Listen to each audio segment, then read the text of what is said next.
Hey guys, and welcome back to the Finance Now podcast.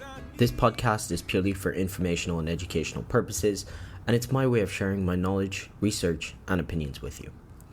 I'm Anurag Birla, and I wanted to start the episode with, just a few generic updates on, the podcast as a whole, what I see for it, my vision for it, what I expect to kind of come to fruition down the road, and not just the podcast but Finance Now as a whole as well, which includes something that I'm working on, which is a lot more content focused, a lot more research heavy.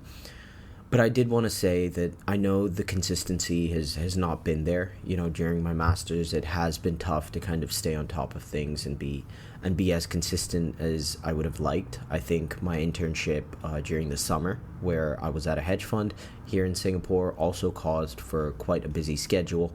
But, I think overall looking forward, I want to keep this entire Finance Now project as a way to sort of funnel my ongoing readings, my ongoing research, but at the same time sort of democratize and simplify whatever information or opinions I may have or people may have for the average retail investor.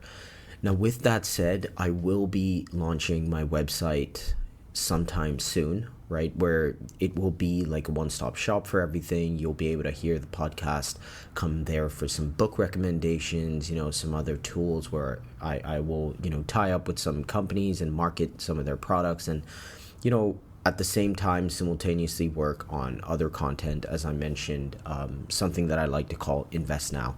It's another project under the Finance Now umbrella, but just as an update, that's sort of my vision and what I want to achieve with this entire thing, and obviously build up the consistency going forward. So now moving on to the focus of today, really, right? Like today's episode focus, there's so much that has gone on, right? We've entered a new rate cut cycle for the first time in a while. And I think for today's episode, I kind of wanted to focus on a couple key things that happened this week. Earnings season officially, as we know it, has kicked off late last week, early this week, with, some of the large financial institutions and large banks announcing results. Now, from these results, most notably, obviously, I want to take the name of the three largest investment banks, JP Morgan, Goldman Sachs, Morgan Stanley. All of these banks, topped consensus earnings projections. And, I will say for the banking industry in general, banks are the types of firms that are more flexible, right? They can do well under various economic conditions depending on the focus of the bank. And for a larger bank like JP Morgan, it's prime. It's a prime target for a bank that can do well under multiple conditions because of its retail arm, because of its commercial arm, and because of its investment banking arm. It's all so well built out that the bank is very flexible to macroeconomic conditions. But the results for these three banks that had topped the earnings projections is mainly been driven by the numbers from asset management, trading, and investment banking, right? Which is why I wanted to focus on these three banks. And, I think one thing we gathered from them releasing their results is that the forward outlook is actually pretty interesting and exciting for them, right? Like as I mentioned, we've started a rate cut cycle where what we're going to see going forward is a compression in the net interest income of these banks, especially the ones that have higher retail functions, which, people were expecting anyway. But I guess the surprise came when the net interest income was not as low as people would have thought. But then at the same time, with the net interest income compressing, we're also going to see a cheaper cost of borrowing, right? Which may lead to an increase in deal-making activity, an increase in M&A, which tends to be the sentiment amongst these banks, right? We're seeing M&A pick up a bit more. IPOs may get hotter as we go into deeper rate cuts. And, I think the more we see market activity happen, more trading, more deals, and growth opportunities amongst various industries, it's only going to benefit the pure play investment banks, namely Goldman Sachs and Morgan Stanley. But on a more personal note, I actually hold JP Morgan stock, and that's largely driven by Jamie Dimon. My adoration and respect for someone as knowledgeable and accomplished as him. But a point that I mentioned earlier, JP Morgan is a bank that can thrive in multiple economic cycles, which is something I like. And Jamie Dimon is a thought leader, right? He tends to be someone who speaks and everyone else around him listens. And I think JP Morgan hold that power for however long he's at the helm or even involved with the company. Now, aside from these banks, there were two other financial institutions that reported their results. And, these two are massive institutions, right? Yeah, I'm sure everyone's heard of BlackRock and Blackstone.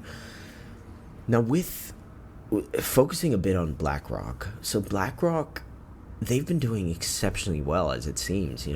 The company hit 11.5 trillion in assets under management as it pulled in 160 billion in long-term investments just last quarter.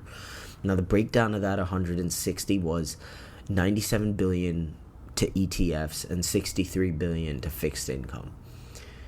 Now, more on their results, their net inflows for the year have surpassed full net flows of 2022 and 2023 already, right? The year's not even done. We still have a quarter left. But with that, you can see the amount of activity BlackRock is involved in. And, talking about activity, you can see the diversified strategy that they are trying to achieve with their announcement of the acquisition of Global Infrastructure Partners, a $12.5 billion acquisition.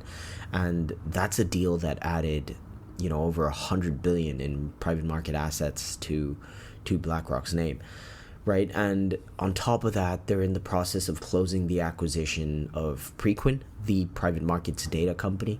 So you can see BlackRock are really going hard into this private market space, whether it's data or assets under management. They're also looking to get into the private credit space, which is no real news to anyone who's been following. And that is a very fast growing asset class in recent times. A lot of excitement around private credit with some large funds being closed earlier this year. I think with BlackRock, the strategy is pretty clear, right? Like, we can see they're well on course to becoming the spot for global clients to invest, right? Irrespective of the asset class, they want to be the hub for money to flow into.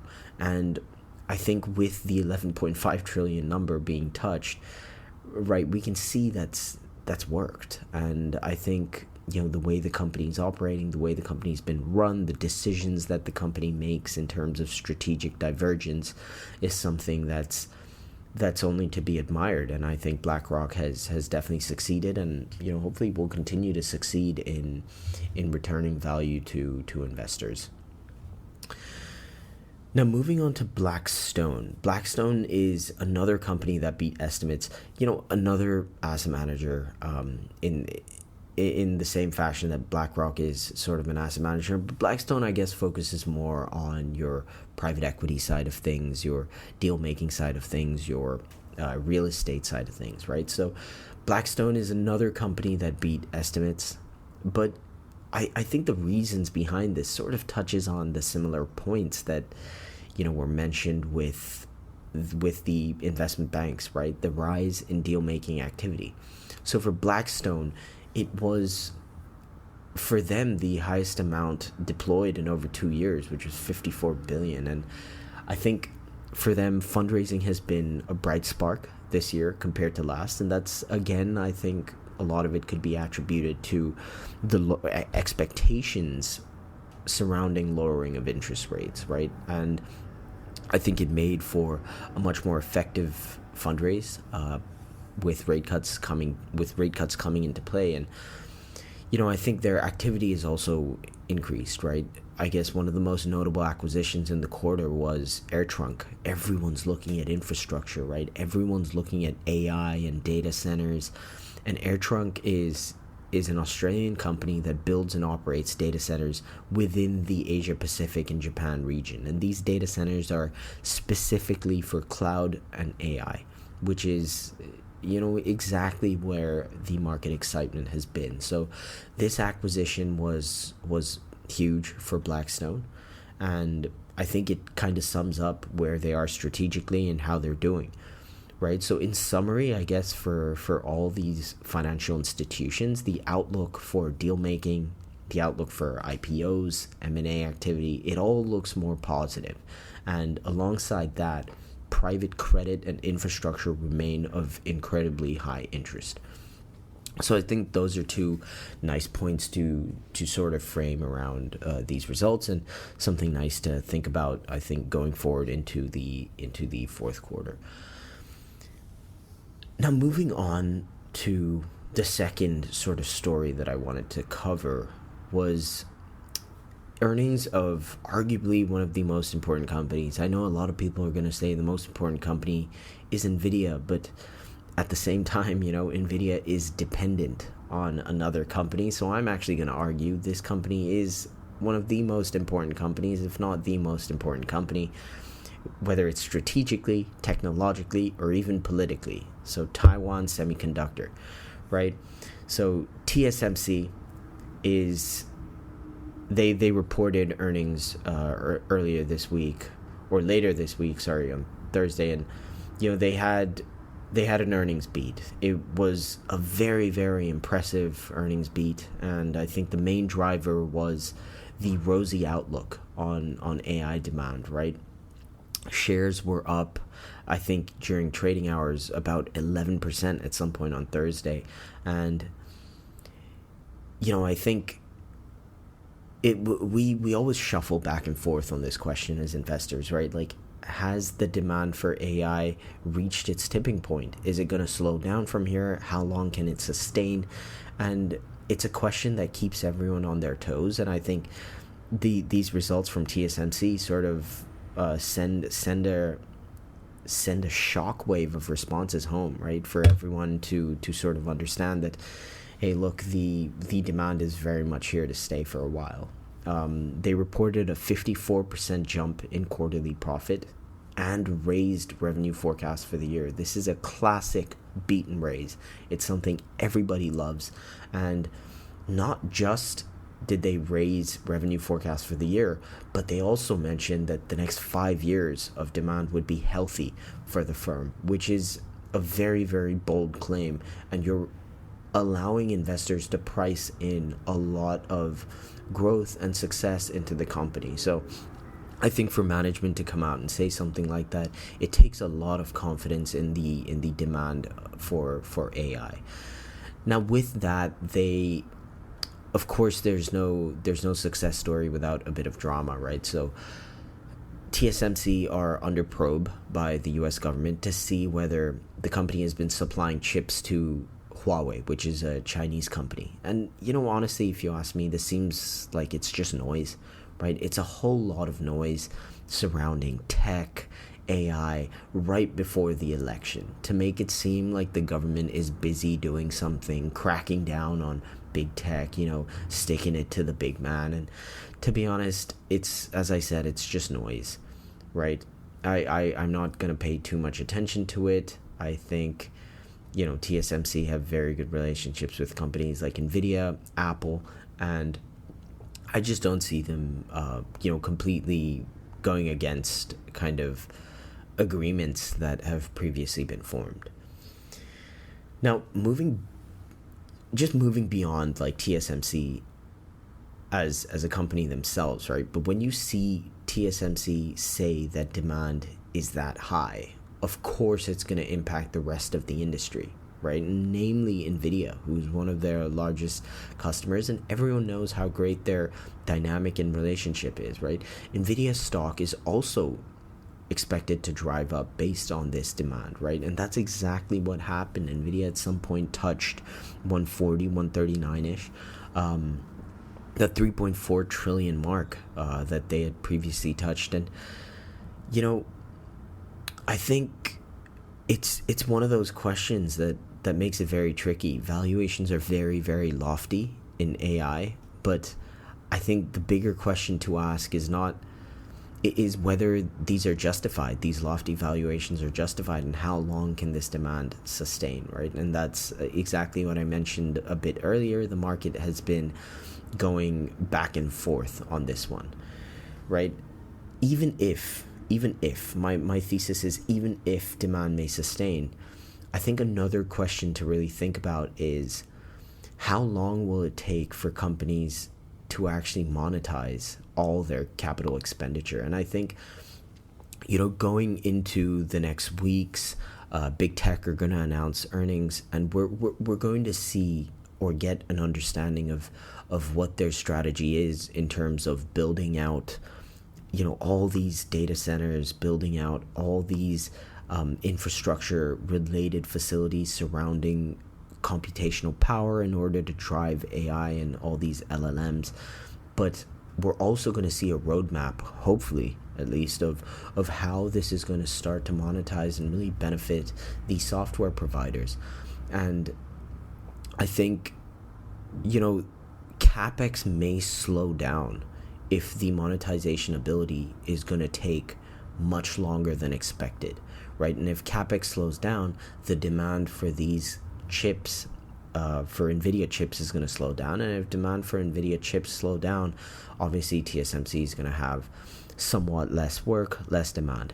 So I think, a really important thing to pay attention to is how big tech are navigating their expenditure, and how they're navigating their strategic goals in terms of actually monetizing AI and making it something that's a big part of their revenue generation strategy.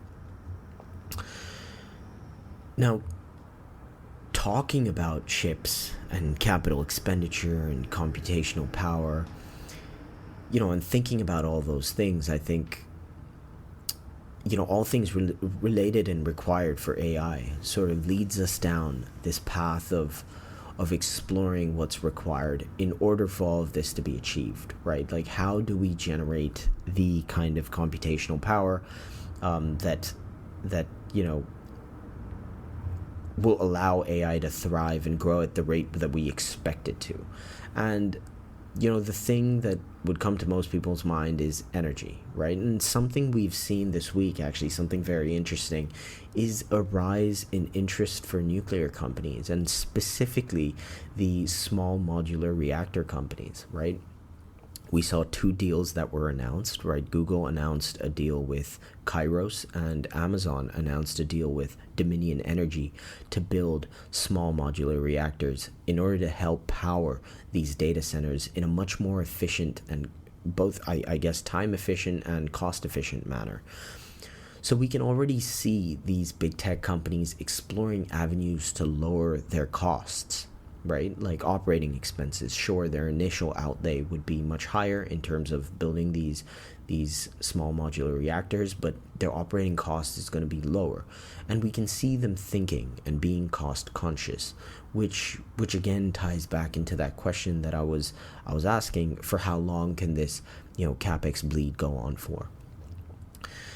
And I think with these deals, we saw, a company, NewScale, which ticker symbol for NewScale is, quite honestly, SMR, was up about 50% this week, which is amazing if you own it, but otherwise it's an awfully massive jump. And right, to me, these announcements and this last week really begged the question, why nuclear? Why not solar? Why not any other forms of energy? And that's a question that I've been battling and contemplating with for a while now. I do own a couple of solar stocks. I do not own any nuclear stocks, but it's something I did explore a bit. However, not in enough detail that I would have wanted to. But I think this question remains elusive and unanswered for me, right? Like, why not other forms of renewable energy? And I think, it's something I want to do a deeper dive into. At the moment, I just can't say enough technically about the benefits of one over the other, because I don't have that level of understanding and expertise of the physics and the science and the energy aspect behind it. But I guess intuition or my best guess would tell me that perhaps it's because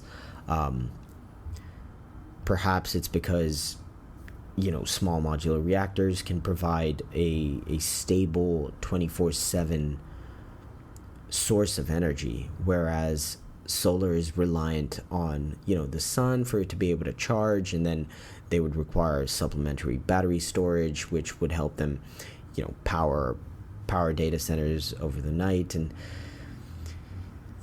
it requires the ability to be able to charge and accumulate a lot of the battery, which can then be deployed later. And maybe that's a more expensive process, maybe that's a more inefficient process, whether it's operating expense. I think both processes are fairly expensive in terms of initial outlay.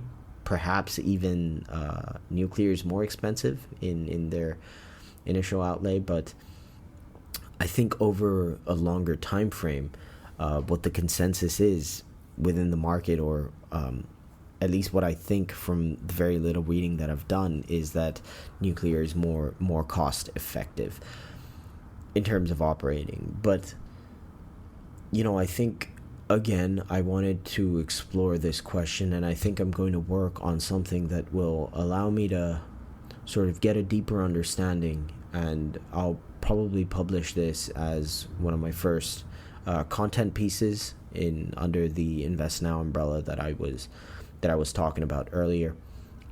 But I think it would be something interesting, and I definitely think with renewables being a big part of people's interests, and I think an increasingly large part of people's portfolios, I think it's an important question to answer, and something that people should make educated decisions over.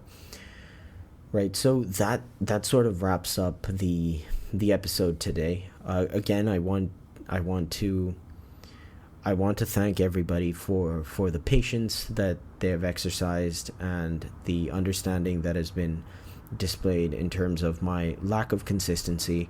But I do hope to do better. I do aspire to be more consistent with this, and I do want to make this a bigger part of my weeks and my life in general, because I think doing this research and recording it and documenting it and sharing it is definitely something that I'm very passionate about.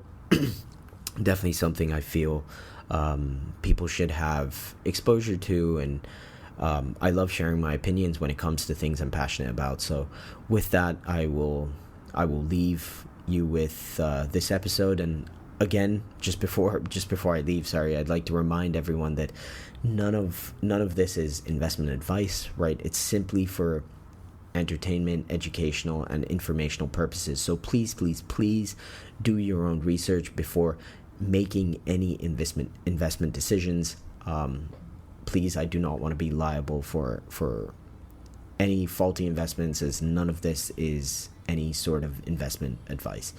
Right, so with that said, if you made it this far, I thank you very, very much for listening.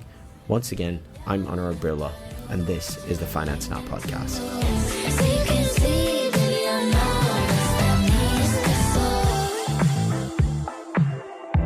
Is it that sweet?